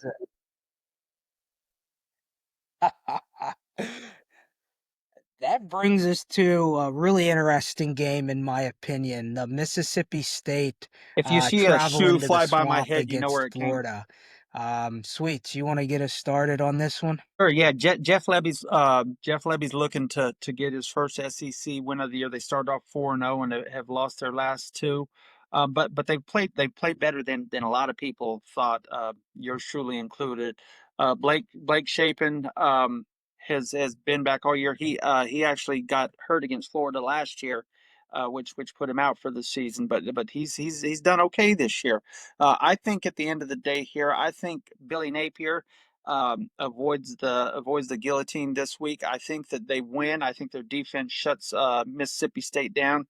And the swamp is still a tough place to play with that Florida defense. They're fast, they're physical, they fly to the ball. Florida, just the one thing I'm struggling with is just how bad DJ Lagway has looked, but he's kind of fallen into line with Nussmeier and Sellers and all the other quarterbacks that we had up at the top of the the SEC at the beginning of the season. They're just not getting it done. I think this week though, I think that Florida's Yeah, defense so carries the day. I don't see Florida's still Mississippi Florida in State the doing much. swamp. I'm going to take I don't think Florida Florida's players have 17, given up Mississippi on State Napier yet. 13. So Wow, what do you I think think there, they'll Kev? fight hard in the swamp and try to, defend Napier and continue to compete for him. One of the things too, when you look at Mississippi State, their passing defense is on the bottom part of that stuff. Well, they're about middle of the pack in the league. So I think, and again, their rushing defense, same thing. They're about middle of the pack. Jaden Ball is going to be key in this game for Florida because they need some balance. Uh, Mississippi State gives up 184 a game rushing, so I think they're going to lean on Ball to get things going, and I think Florida is going to win a game. But Florida's defense is still good. Uh, Mississippi State struggled on the road against A&M, gave up a lot of sacks. This isn't a place you want to go on the road, and your offensive line struggle a little bit because Florida can get after the quarterback too, like they did with 6 sacks against Texas. So give me Florida 27-13 in this game as their defense holds Mississippi State down. So I'm gonna go the other way on this one. Um, I think this is Billy's last game as the Florida head. It will be. So, one number that sticks out to me is from a scoring perspective, both of these defenses are only giving up 19.8 points per game. So they're both tied for 38th in the country. I think Florida can have some success running the ball, but turnover margin is a stat that I love in college football. Florida is -3. That puts them 99th in the country. Mississippi State finds a way to force some turnovers with +5. That puts them in the top 20 in the country. Another thing with Florida is if teams get into the red zone against them, they give up scores. They've allowed 80 opponents to score 88% of the time when they get into the red zone. Mississippi State's red zone offense is 14th in the nation, scoring about 96% of the time.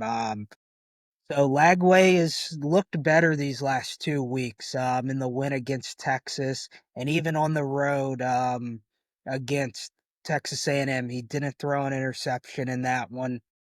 So I think this is going to be a close game, but I'm going to roll with Mississippi State forcing a late turnover, getting in field goal range, being able to win this one in the swamp late.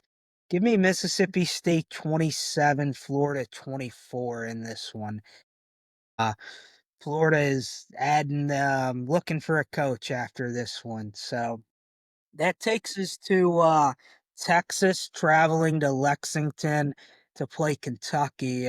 Kevin, what do you think of this one? Yeah, so look, we spent some time covering a lot of games, so I'm not going to take a lot of time with this one because Kentucky's a really bad team, worst team in the SEC. Texas is playing better. Texas got a lot of talent on that roster. I think you're going to see Manning. He showed signs last week, much more efficient in his passing. Still didn't throw the ball downfield a lot, but I think you'll see him continue to progress passing the ball this week. Wisner, I think, will run the ball. I think Texas committed to the run some last week. Look, Texas is going to win this game 42-17.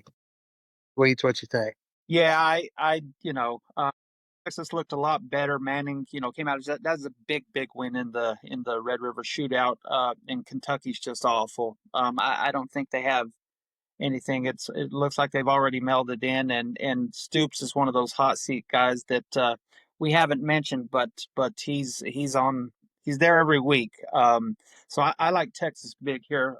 Give me Texas 41-13, and they just they handle them easy and get kids First, rested I'm up. going to go Get to my pick in maybe this one. I get some can't believe kids there's time that no normally love wouldn't for get to Cutter play. So Boley here. where we go next, D Mac? He's completing 57% of his passes, guys. Come on. Not even 60%. against that Texas defense? Bro, No. I would take them if Take they had look, Yeah. Calzada, when but we after all they picked replaced Calzada, quarterbacks I'm last out week, on. we all had Kentucky combination at 16. So I know you're not believing in Cutter Bowley either. Okay. No, I'm rolling with Texas. You know, they're +6 in the turnover margin, which puts them 8th in the country.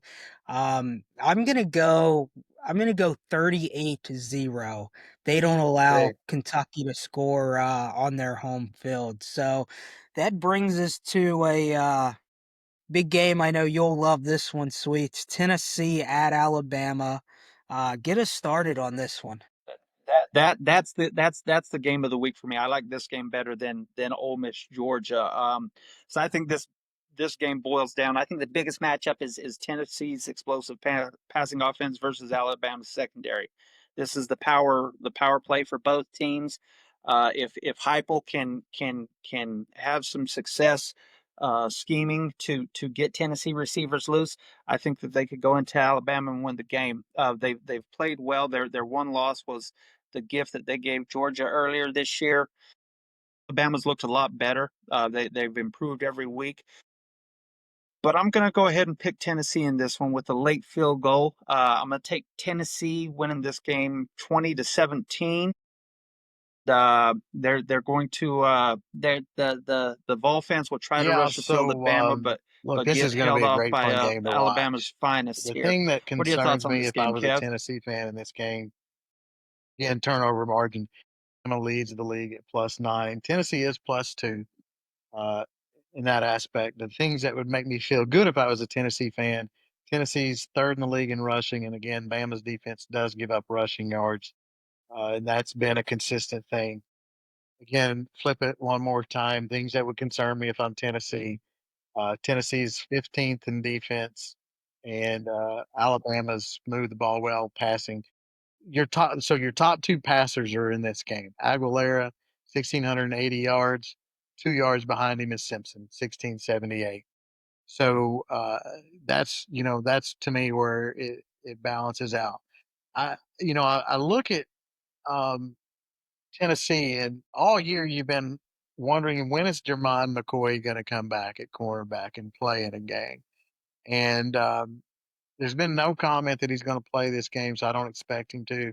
Man, Tennessee really needs him in this game. When you look at Bama and their receiver depth, that's the thing that cost them that Georgia game was their cornerback play. And man, Bama's just not the team that you want to have, cornerback play. At the end of the day, I think this is a tough game.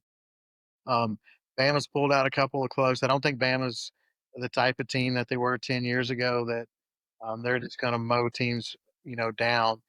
Uh, high ceiling, or excuse me, high basement, high floor team. Uh, we said that at the beginning of the season.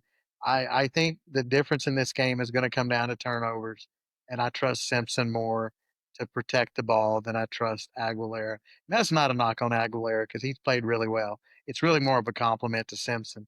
He's just not turned the ball over. Bama's only had 2 turnovers all year. Those two are one Simpson interception on a fourth down, and then a Simpson fumble last week, and the Missouri player made a great play knocking the ball out. So with that, with the protection, the way that they protect the ball, and penalties, that's another thing people aren't talking about. Bama's really cleaned it up, averaging about 4 penalties a game, under 40 yards a game on penalties. They've been playing so clean on offense that's protecting the defense that it's susceptible to giving up points. Give me Bama. I said a lot there to say, give me Bama 27-24, just much like this past weekend in a really close game that'll be interesting to watch. D-Mac, your thoughts? Yeah, you know, Alabama's 4-2 against the spread this season. Tennessee's 3-3. You know, Deshaun Bishop's scheduled to play for Tennessee this week after getting hurt late, so that's good news for them. On Alabama's side on offense, Ty Simpson may be the best quarterback in the country right now. And in my mind, it's not even close at the moment.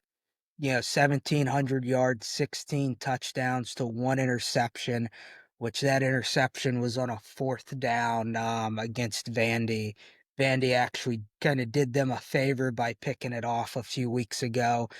Jam Miller's running the ball well now that he's back. Uh, Jeremy Bernard and Ryan Williams are two great wide receivers on that Alabama side.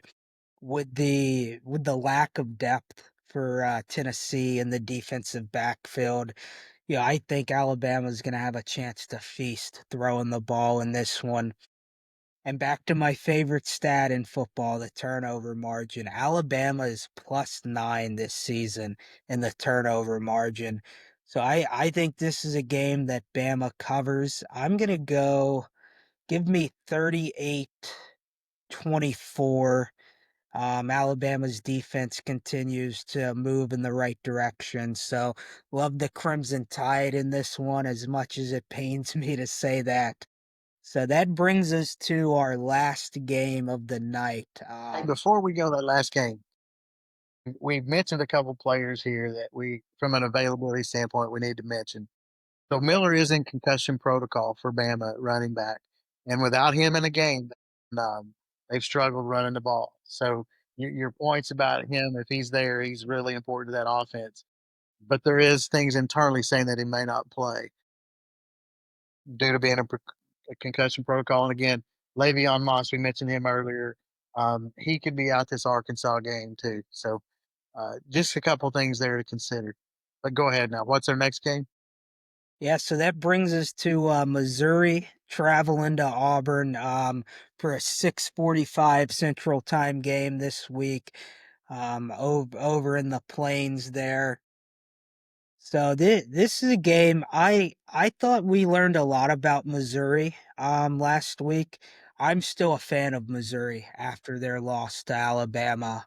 I think they probably abandoned the run game a little too much in the second half last week. But let's look at this Missouri offense, averaging 511 yards per game, running for 270.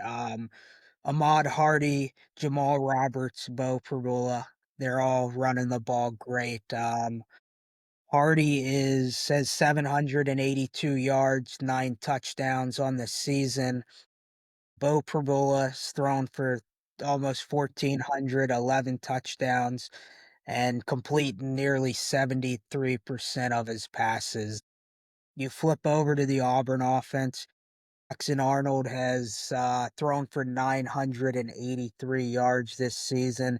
So I gave him too much credit. I said he was averaging 167 last night on the podcast. He's really only averaging 163. So they've got no offense working for Auburn. You know, they rank 121st in the nation in passing, 112th in total yardage, and 92nd in scoring.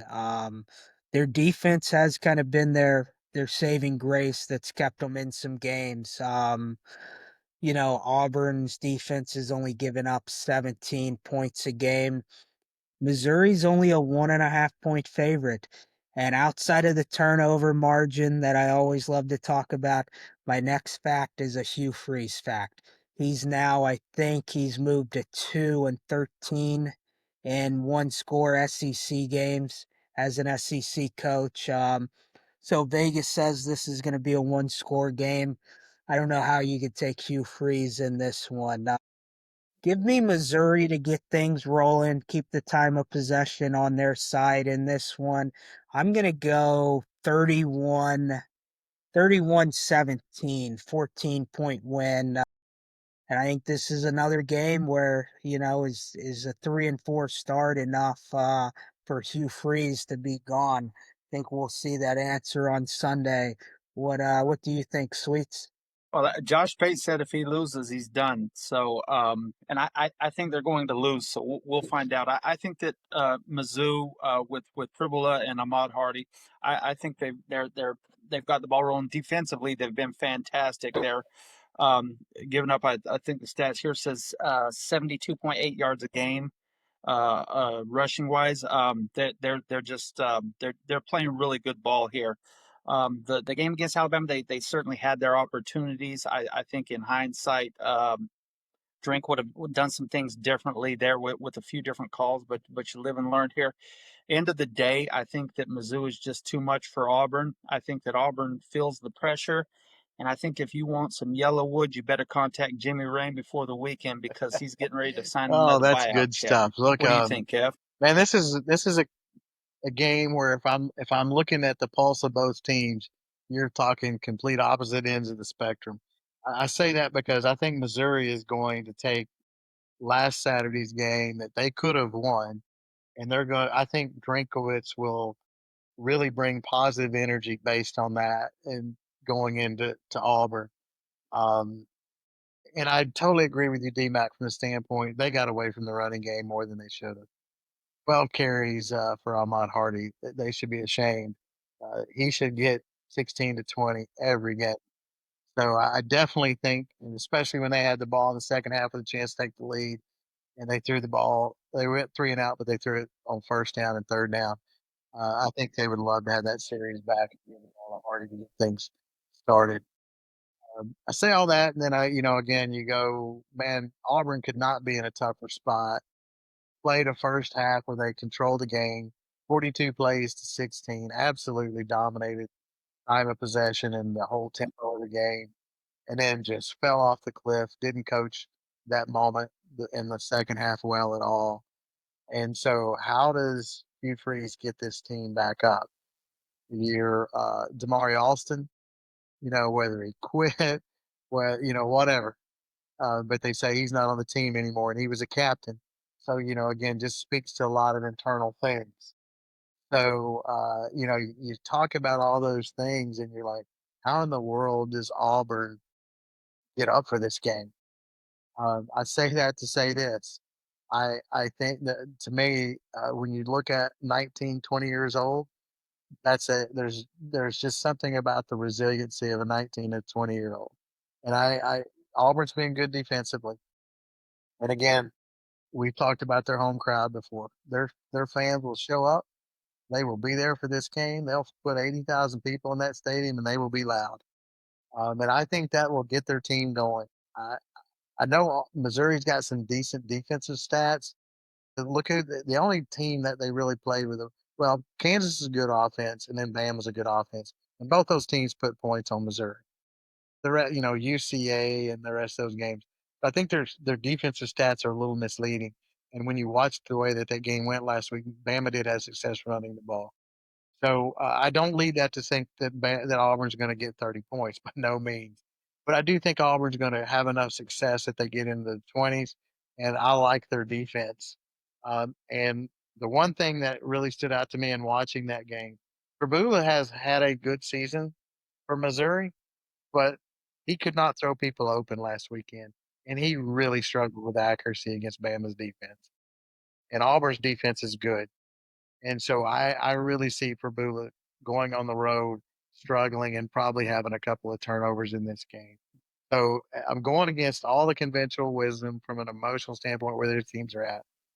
I'm going to take Auburn, and look, if they don't win this weekend, I've taken them a lot this year. So I'm going to take them again. Give me Auburn 24 to 17 in this game, and they fight hard, and Breeze gets a reprieve and goes into next week. But if they do lose, he's done. You should have taken them by 10 points. That one possession games are tough for all of you. He All doesn't right, win so though. that's all of our games. Sweets. Any last minute thoughts on this week's games? Lots of good football this weekend, guys. From BYU, I'll be out in Salt Lake this week. I won't be able to go to the game, but BYU Utah is going to be a great game. Tennessee, Alabama, Ole Miss, Georgia. There's a lot of great football this weekend. Um, I say I think there will be a few more upsets, and it'll keep mixing things up. Hopefully the good guys, meaning the Bayou Bengals, can go up to Nashville and get a win. And I think at the end of the day, there'll be a little more, a little clearer picture come Sunday morning after we see these teams this week. Yeah, I What are your think thoughts, Kev? what you said there at the end of this weekend is playoff elimination type weekend. You got a lot of games this weekend. USC, Notre Dame, somebody's going to get in a bad spot there. LSU, Vanderbilt. There's a lot of games this weekend that are going to have playoff implication, and the losing teams in these games are going to be done with. Again, Oklahoma can't go on the road, so great weekend of football. And if it's worth watching. And let's see when we recap next week on what teams are still fighting for those playoffs and what teams are not. Again, Tennessee, Alabama is another one. Whoever loses that game, they're not knocked out. It's only going to be 2 losses, but their backs are going to be against the wall. So I think that's what this weekend's going to be about. What teams continue to fight and stay alive in that playoff hunt.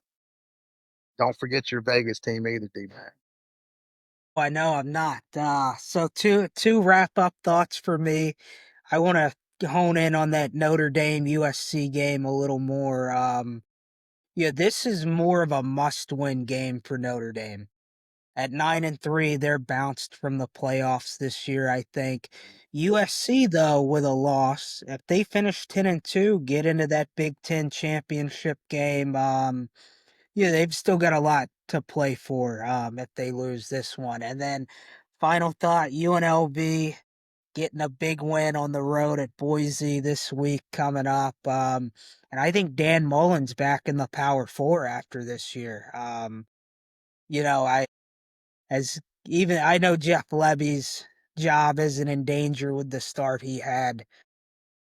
If they would have been really bad this year, would have been pretty cool to get Dan Mullen back in Starkville, get those fans fired up. But maybe another Mississippi job opens up, and maybe he ends up somewhere in Mississippi. Don't count him out That in Arkansas either. Yeah, I mean Yeah. I think he's back in the SEC next year. Um, he's a coach who would be on my list for sure. So that wraps us up this week. Everyone, thanks for tuning in, engaging in the comments section with us. Make sure you're liking, sharing, subscribing to all of our social medias. We will have another podcast on Thursday, given our underdog and our favorite pick of the week, talking some high school football all the way from Louisiana to Georgia, and some final thoughts on the games this upcoming weekend. So thank you guys for listening to us, and we'll see you again soon. Yes, sir.